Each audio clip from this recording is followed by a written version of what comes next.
Renungan Pagi menjadi Putra dan Putri Allah oleh Ellen G. White, 27 Juni 2021. Mari kita berdoa. Bapa kami yang di sorga, Allah pencipta langit dan bumi, laut dan segala isinya, Allah yang maha besar, maha kuasa, sumber segalanya, yang kami sembah selalu melalui anak-Mu yang tunggal, Yesus Kristus. Terpujilah Yesus, anak Allah yang maha tinggi, anak domba yang menghapus dosa dunia ini. Pada pagi hari ini kami bersyukur boleh bangun dan berbakti, dan sebagaimana membaca dan mendengarkan nasihat firman-Mu, kiranya ini menjadi pembaharuan bagi hidup kami. Beserta kami sepanjang perbaktian ini, kehendak-Mu yang jadi. Ampun kami akan dosa dan salah, karena kami berdoa hanya dalam nama anak Allah yang tunggal, Yesus Kristus, yang adalah Tuhan dan Juru Selamat kami. Amin. Renungan hari ini akan dibacakan oleh Ibu Shower Kaviar. Silahkan, Ibu Shower. Selamat pagi semuanya. Renungan kita pada hari ini, tanggal 27 Juni tahun 2021, berjudul Kejujuran. Ayatnya terdapat dalam 2 Korintus pasal 8 ayat 21. Karena kami memikirkan yang baik bukan hanya di hadapan Tuhan, tetapi juga di hadapan manusia. Dalam semua transaksi bisnis, kita harus membiarkan terang bercahaya dengan nyata. Sekali-kali tidak boleh diadakan praktik yang licik. Segala sesuatu harus dilakukan dengan kejujuran yang sekeras-kerasnya. Lebih baik mengikhlaskan kehilangan sesuatu dalam hal finansial daripada memperoleh untung sedikit oleh praktik licik. Pada akhirnya, kita tidak akan kehilangan apa-apa dengan perlakuan yang wajar. Kita harus menghidupkan hukum Allah dalam dunia kita dan menyempurnakan tabiat menurut peta ilahi itu. Semua urusan bisnis, baik dengan orang-orang yang seiman maupun yang tidak seiman, haruslah dijalankan atas prinsip-prinsip yang tulus dan benar. Segala sesuatu haruslah dilihat menurut hukum Allah. Segala sesuatu dilakukan tanpa penipuan, tanpa muslihat, tanpa satu corak akal bulus. Oleh karena satu jubah yang indah, buatan senior, dan sedikit harta, benda emas dan perak, akan membiarkan dirinya terjual kepada kejahatan, mendatangkan atas jiwanya kutuk Allah, menghilangkan haknya atas kepemilikan yang limpah di Kanaan, dan kehilangan segala pengharapan akan masa depan, warisan yang kekal dalam dunia yang dibarui. Sesungguhnya suatu harga yang menakutkan dibayarnya untuk keuntungan yang diperolehnya dengan tidak jujur itu. Berlakulah dengan jujur dan benar dalam dunia yang jahat sekarang ini. Beberapa orang akan jujur kalau mereka melihat bahwa kejujuran tidak akan membahayakan kepentingan mereka dalam dunia ini. Tetapi semua orang yang bertindak dari prinsip ini, namanya akan dihapuskan dari buku kehidupan. Kejujuran yang saksama harus diperkuat. Kita hanya dapat melalui dunia ini satu kali saja. Kita tidak dapat pulang untuk memperbaiki sesuatu kesalahan. Oleh sebab itu, segala gerakan yang diadakan haruslah dengan takut kepada Allah dan pertimbangan yang cermat. Ketika Tuhan membentuk mutiara-mutiaranya, yang benar, yang jujur, yang tulus akan menjadi umat pilihannya, harta miliknya.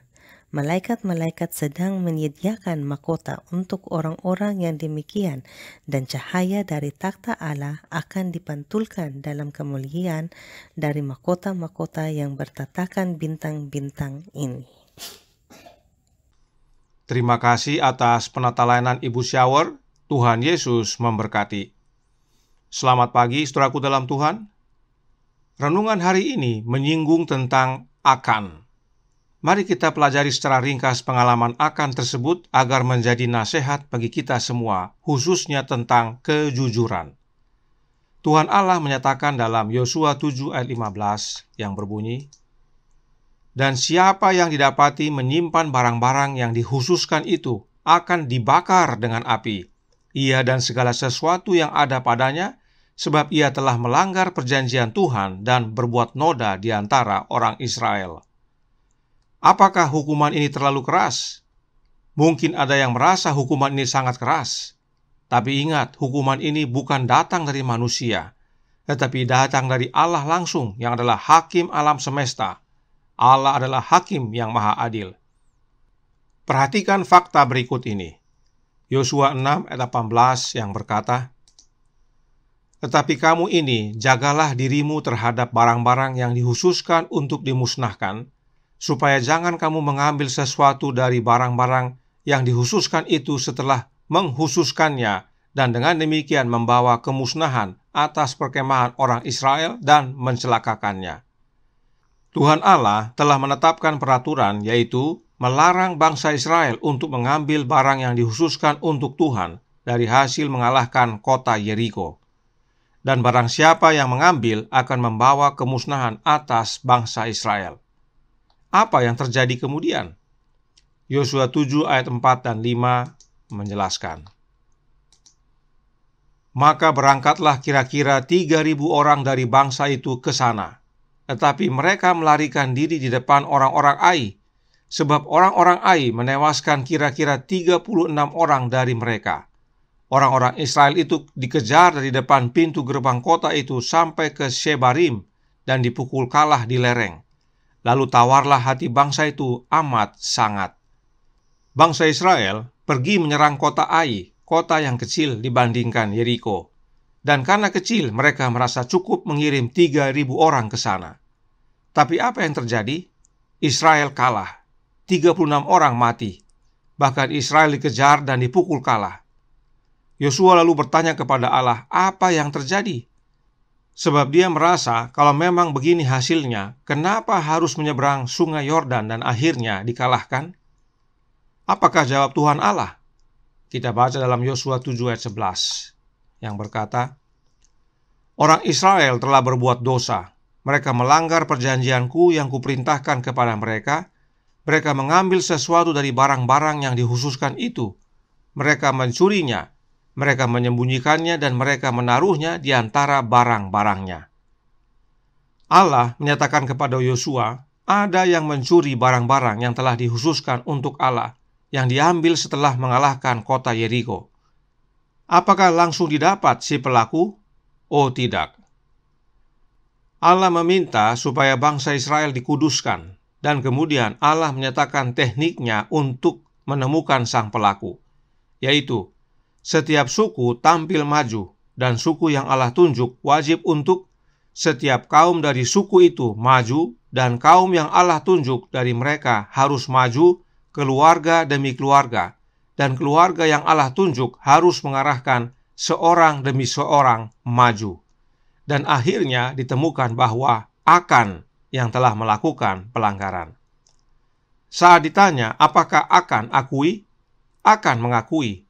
Tetapi Science of the Times Mei 5 tahun 1881 paragraf 5 menjelaskan, pengakuan Akan dibuat terlambat sehingga tidak ada artinya. Dia melihat tentara Israel kembali dari Ai dikalahkan dan kecewa, dengan 36 orang yang gagah berani dikorbankan, namun dia tidak maju dan mengakui dosanya. Artinya, Akan sadar bahwa kekalahan Israel adalah karena dosanya, sebab Allah telah berkata, siapa yang mencuri dari barang yang dikhususkan bagi Allah, mendatangkan kemusnahan bagi orang Israel. Karenanya Allah tahu apa yang dia telah lakukan, tetapi dia tidak mau mengakuinya. Bahkan, masih dalam artikel yang sama dan dalam paragraf yang sama, dikatakan, dia melihat Yosua dan para tua-tua Israel sujud ke bumi dalam kesedihan yang terlalu besar untuk diucapkan. Kepala mereka ditutup dengan debu sebagai tanda merendahkan diri. Jika dia saat itu membuat pengakuan, dia akan memberikan suatu bukti pertobatan sejati, tapi dia tetap diam. Nyonya White juga menyatakan bahwa Akan mendengarkan pengumuman bahwa kejahatan besar telah dilakukan di perkemahan Israel dan bahkan mendengar karakternya dengan jelas dinyatakan. Tetapi dalam hatinya dia tidak memiliki penghormatan kepada Allah atau kepada kebaikan bangsanya sendiri, dan bibirnya tetap bungkam. Sehingga harus dilakukan sistem investigasi yang Allah nyatakan kepada Yosua untuk mengungkapkan siapa pelakunya. Dan benar, akhirnya didapatilah bahwa Akan yang melakukan pelanggaran. Apakah Akan setelah kedapatan mengakui dosanya? Oh ya, dia akui. Tapi kenapa? Masih dalam artikel yang sama, Signs of the Times, Mei 5, 1881, paragraf 6, dijelaskan, begitu besar keteguhan dan kegigihannya sehingga pada akhirnya Yosua takut dia akan menyatakan bahwa dia tidak bersalah dan dengan demikian mendapatkan simpati dari jemaat dan memimpin mereka untuk tidak menghormati Allah. Dia tidak akan mengaku jika dia tidak berharap dengan melakukan itu dapat menghindari konsekuensi dari kejahatannya. Harapan inilah yang menuntun pada keterus-terangannya dalam mengakui kesalahannya dan menceritakan rincian dosanya. Dengan cara ini, pengakuan akan dibuat oleh orang-orang bersalah ketika mereka terhukum dan putus asa di hadapan pengadilan Allah ketika setiap kasus telah diputuskan untuk hidup atau mati. Pengakuan yang dibuat kemudian akan terlambat untuk menyelamatkan orang berdosa. Akan mengakui, sebab dia berharap dengan pengakuannya tersebut dia dapat menghindari hukuman, tetapi sudah terlambat. Ini penting kita pahami, karena inilah gambaran orang-orang yang bersalah di hadapan pengadilan Allah nanti. Sudah tidak ada harapan lagi, namun mereka masih berusaha bebas dari hukuman dengan mengakui semuanya. Namun semua sudah terlambat. Inilah pentingnya kita pahami kondisi Akan, agar jangan sampai hal ini terjadi kepada kita. Nyonya White menjelaskan dalam paragraf selanjutnya bahwa ada banyak orang yang mengaku Kristen yang pengakuan dosanya mirip dengan Akan. Mereka akan secara umum mengakui ketidaklayakan mereka, tetapi mereka menolak untuk mengakui dosa-dosa yang kesalahannya terletak pada hati nurani mereka dan yang telah membuat Allah mengerutkan kening atas umatnya. Demikianlah banyak yang menyembunyikan dosa-dosa keegoisan, melampaui batas, ketidakjujuran terhadap Allah dan sesama, dosa dalam keluarga, dan banyak lainnya yang pantas untuk diakui di depan umum. Karenanya, renungan hari ini menyatakan dalam Menjadi Putra dan Putri Allah, halaman 191 paragraf 3, yang berkata, berlakulah dengan jujur dan benar dalam dunia yang jahat sekarang ini.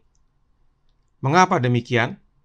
Karena renungan hari ini menyatakan bahwa ada orang yang akan jujur jika kejujuran itu akan menguntungkan dia.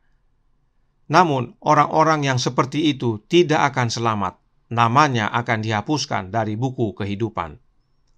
Nah, apakah kita dapat menghidupkan kehidupan yang senantiasa jujur? Oh, tidak bisa. Sebab dalam diri kita ini tidak ada yang benar. Lalu siapa yang benar? Yesus Kristus. Karenanya, ingat nasihat yang kemarin yang terdapat dalam Lift Him Up, halaman 241 paragraf 4, yang berkata, Anda akan menemukan bantuan di dalam Kristus untuk membentuk karakter yang kuat, simetris, dan indah. Di dalam Yesuslah kita dapat hidup jujur, yaitu dengan menerima kehadiran Roh-Nya secara terus-menerus dalam hati kita. Tuhan memberkati, saya bawa dalam nama Yesus. Amin. Mari kita berdoa.